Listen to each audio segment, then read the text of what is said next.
det er sammen med Tom Alberg, som har Underskoven, ikke? Ja. Så blev vi enige om, at jeg var jo færdig for 5 uger siden. Okay. At den kunne ikke gå i forlag, den her, selvom jeg havde en aftale med et forlag. Du kunne ikke gå den her? Nej, fordi det var ikke noget for den frem. Nå, på den måde, ja. Fordi jeg ville have den frem til den her. Ja.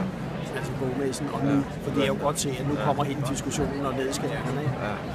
Men er du på? Ja, på okay. Det kører. Altså, vi laver det her til Kommunikationsforeningens hjemmeside og laver lidt video og lidt skrivning også. Så der kommer noget af det. Jeg er lidt interesseret i, hvad er din mission? For jeg tænker, at du har en mission i forhold til at formidle, som du gør nu omkring kultur, som noget, der måske kunne klare med flere markedskræfter. Så hvad er din grundlæggende mission? Om det er, at jeg tror, altså min grundlæggende præmis er, at kunsten og kulturen har vi ikke forstået, hvor vigtigt er for, at vi overhovedet har et samfund, der hænger sammen, og også et erhvervsliv, der hænger sammen, og også har et kan vi sige, politisk system, som hænger sammen.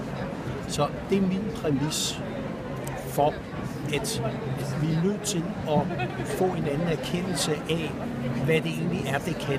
Og det er der en manglende viden på. Så det er den ene ting. Den anden ting er, har kunst og kultur selv været god nok til at fortælle det? Slet ikke. Godt. Så derfor så er der et kæmpe problem lige nu. Manglende viden. En branche, der ikke har været i stand til at kommunikere det særligt klart. Og en masse potentialer, som ingen rigtig ser. Og når der egentlig sker noget, så bliver det ikke fuldt op. Altså det er ligesom, der sker nogle småblip og noget andet.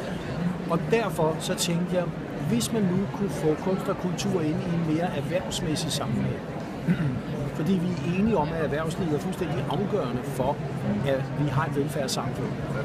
Godt. Så tænkte jeg, hvad er det for barrierer, der er mellem kunsten, kulturen og erhvervslivet? Fordi det er som om, at de ikke kan være partnere. Hvad er grunden til det? Fordi jeg har aldrig oplevet nogle erhvervsfolk, som vil ind og omklamrer kunsten eller kulturen osv.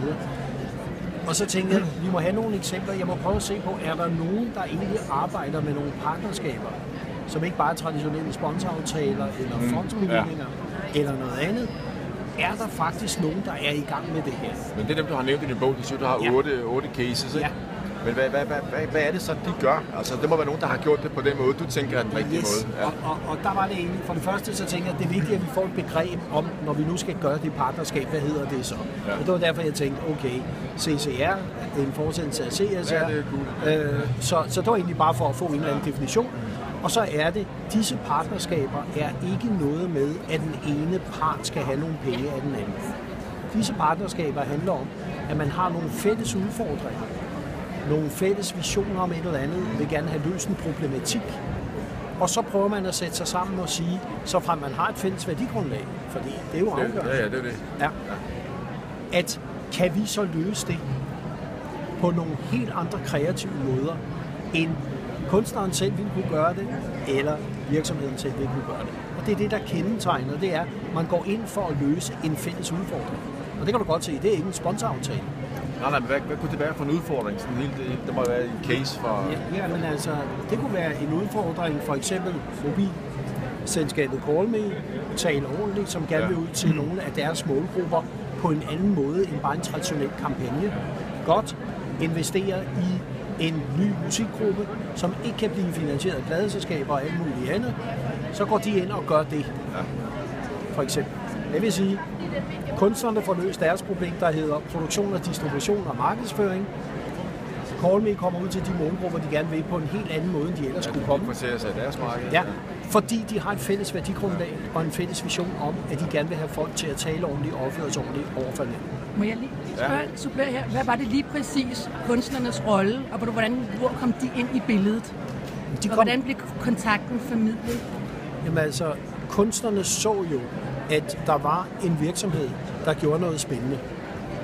Og så sagde de kunstnere, nu kender jeg godt til historien, jamen, vi kunne godt tænke os egentlig at lege med dem. Vi synes, det kunne være spændende, og det er fordi, det er en ny generation kunstnere. Så det var dem selv, der fik idéen, og de som tog kontakten? Og... Ja. Okay, det er jo lidt af det nye også. Ja, de så ligesom, nej, hvor er det spændende, at der er en virksomhed, der gør nogle andre ting. Dem kunne vi da egentlig måske godt lege med. Ja. Og så kom der en dialog mellem, hvor de prøvede at finde ud af, jamen vil vi det samme? Hvad er vores værdigrundlag, og hvad vil I gerne som musikere? Har I egentlig noget på hjertet? Og det havde de så. Og så kan man sige, så kom der et ligeværdigt partnerskab ud af det, som også er, hvad kan vi sige, er en det er legitimt set ud fra dem, der hedder kunder hos Callme. Forstår du? Altså, der er ikke nogen, der siger, om vi prøver at pakke det her ind i, at det er noget andet, end det er. Vi har lavet det samarbejde, fordi vi skal nå jer på en anden og ny måde. Det er legitimt på begge præmisser, også på kunstens præmisser. Ja. Og der må gerne tjenes penge. Der må gerne komme vækst. Både hos kunstnerne og hos virksomheden. Og hvis der kommer meget vækst, super. Må der gerne komme både økonomisk vækst, det kan være HR-afdelingen, det kan være medarbejdertilfredshed. Der er masser af parametre, du kan gå ind og vækste på. Og det er nøjagtigt det, må man sige. Fedt, hvis det kan lade sig gøre. Men du skriver, der står i pressemeddelelsen, sådan, at man kan ikke i din konstruktion arbejde med sådan en direkte return on investment. Du investerer så meget i en eller anden form for samarbejde med nogle kunstnere, men man kan ikke sætte det ind i en traditionel algoritme. Er det rigtigt forstået? Ja, altså det er først og fremmest, så er det for, at hvis det er formålet, og kun formålet, så ved alle seriøse virksomheder jo, at en produktudvikling tager sin tid. Og hvis den skal være rigtig god, så skal du være meget, meget grundig, og så skal du også have lavet nogle fejltagelser. Så det er egentlig bare for at sige, at det her det er ikke et quick fix. Okay, det er det, du siger. Ja, ikke andet. Men du siger jo også, at det er et opgør med dyrificeringen. Ja. Og på den måde, når man så lige kigger det, så tænkte vi, da vi kiggede det igennem, jamen er der det er sjovt, du siger, det er et opgør med dyrificering, og samtidig er det et goddag til markedskræfter. Ja. Og hvis det er det, så er det jo også noget med strategier og økonomiske modeller og vækstplaner og hvad ved jeg. Ja, og det skal der også være, men det er ikke rationalet for samarbejde. Og det er forskellen. Det er ikke det, der er driveren på, at det ikke er Excel-arket, der er driveren på det her. Det er ikke return of investment-filosofien. Det ikke er, hvad koster det her til at starte med. Man sætter sig sammen, for sammen at finde nogle mulige kreative løsninger. Og når man så har gjort det, så koster de noget, og så skal der en produktionsplan, og så skal der alt det gode til. Men som Michael Christiansen, som er DR-formand, og selv djøffer, han sagde, da han var blevet chef for Det Kongelige Teater, det tog mig et par år at finde ud af, at har vi brug for djøffer? Ja, men de er aldrig med inde i lokalet, når vi beslutter, hvad der skal på scenen. De får lov til at være der bagefter. Verdens bedste operachef, ved jeg. Ja. Og det er egentlig bare for, at det er min filosofi her.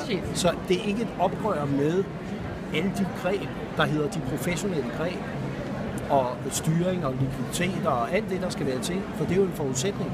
Men det er, at du ikke er inde i beslutningsprocesserne og de kreative processer. Men det kræver også, tænker jeg, at hvis man som virksomhed skal indgå en relation med nogle kunstnere og arbejde med corporate cultural responsibility, ikke også? Så skal man måske have en eller anden form for problemformuleringer, noget man gerne vil have kigget nærmere på, hvor man måske selv er gået lidt i stå og trænger til at få nogle andre blik på det. Ikke? Ja. Så det må jo kræve en vis modenhed hos de virksomheder. Det er klart. Åbenhed også. Det er klart, at det kræver noget åbenhed. Det kræver noget erkendelse af, at du har nogle udfordringer, selvfølgelig. Og jeg skriver oven i købet, at det er meget, meget vigtigt, at man er skarp på sine problemstillinger. Ja. Meget vigtigt. Ja. Fordi så er man jo i stand til at formulere dem til dem, man skal arbejde sammen med. Så hvis man ikke er det, så bliver det bare et pladdersamarbejde. Jeg ser på, at hvis det her skal være vækst, så skal det være klare kravspecifikationer, klare problemstillinger. Og det skal det også være fra kunstnerens side. Fordi så er kunstneren også i stand til at sige, se, jeg har de problemer med at nå ud med min kunst til dem og dem og dem og dem. Kan vi samarbejde om det? Og så begynder det lige pludselig at blive interessant. Og så kan man selvfølgelig sige, jamen kan kunstnere så, musikere gå ind i musikterapi, sundhedssektoren, socialsektoren, masser af gode eksempler på det. Nordjylland kører et forsøg nu med alle ambulancer. De har specielt komponeret musik, sådan at tilskadekommende de faktisk kan komme ned. Og der ser man så den instrumentalisering af kunst og kulturen, som jeg også siger, den er okay. For det er jo noget, som vil skabe en forståelse i befolkningen om, at kunsten og kulturen kan, også i erhvervslivet. Eksempel på en kunstner, som har været inde og samarbejdet med Koloplast, som jeg først har hørt senere, jeg fandt den ikke i min bog, som for så vidt har designet stomitrøje og beklædninger, der gør, at du på en helt anden måde kan være stomipatient. Jamen, det er jo fantastisk. Dem er der jo masser af eksempler på. Og der ser du, at begge har vækstet og fået nogle nye produkter, for det er også det handler om. Du kan næsten tage reflekterende materiale, som bliver indlejret i en række forskellige beklædningsgenstande nu. Altså det er jo også et forsøg på at integrere det. Ja. Men der er stadigvæk, som jeg hørte, også en underliggende præmis om, at kunsten skal til, og den er med til at gøre verden et smukkere og bedre sted. Ja, men den er også med til at gøre verden til et sted, hvor vi med de værdier, vi har i samfundet, som er fuldstændig afgørende for et velfungerende erhvervsliv, nemlig en åbenhed, generøsitet, veluddannet, nysgerrige, interesseret i den globale verden. Det ser vi jo lige i øjeblikket, det er jo ikke en selvfølge. Det er slet ikke nogen selvfølge. Og for at vi har et samfund, som stadigvæk... Det vi har faktisk rigtig brug for kunstnerne nu. Ja. Så er der ekstremt meget brug for kunstnere, som ikke sidder i deres elfenbenstårn og siger kunsten for kunstens egen skyld. Vi har brug for et erhvervsliv, der siger, jamen vi har en vis risikovillighed over for det her, og så sætter vi os sammen, og så har vi brug for nogle politikere, der siger, det her, det tror vi på. Og derfor var debatten her, hvor jeg inviterede den tidligere kulturminister Mogens Jensen, der stillede jeg dem det spørgsmål, og de siger, det her, det vil vi gerne støtte op. Og det er jo en vigtig signal til, at vi kan begynde at arbejde videre med det her område. Og at et erhvervsliv, som jeg opfatter, gerne vil det, men mange gange har svært ved at finde ud af, hvordan skal vi så gøre det? Altså, kan vel også snakke forskellige sprog, ikke? Ja, men hvordan kommer vi i gang, og hvordan får vi defineret de her ting? Ja, og det kan jeg da godt forstå, fordi ofte så tænker man, når man kommer som kunstner, det handler om sponsorat, som du startede med at sige. Og så ryger man ind i det der traditionelle kasse, når vi som erhvervsliv giver dig et eller andet som kunstner, og det får vi ikke ret meget ud af, kan man sige. Det sætter måske alligevel lidt op af vores brand, eller en forstand af noget ansvarlighed, men vi får ikke nogen egentlig værdi ud af det rigtigt, af en logo på udstillingskataloget. Og det mener jeg, det er slut. Ja. Det er simpelthen bare ikke godt nok. Og det er også en undervurdering af erhvervslivet. Altså, de skal have noget meget mere og bedre, og vi skal simpelthen have noget værdiskabelse begge steder. Og det er det, jeg godt kunne lide, man politisk er enige om nu, altså også hos kulturpolitikerne, at der godt må være værdiskabelse i erhvervslivet. Det synes jeg var så rart at høre dem sige. Ikke fordi det er nye toner. Dem har vi ikke hørt før. Kunne man forestille sig, nu har vi en aktuel case omkring Det Kongelige Teater, som bliver beskåret ret alvorligt på driftsbudgettet.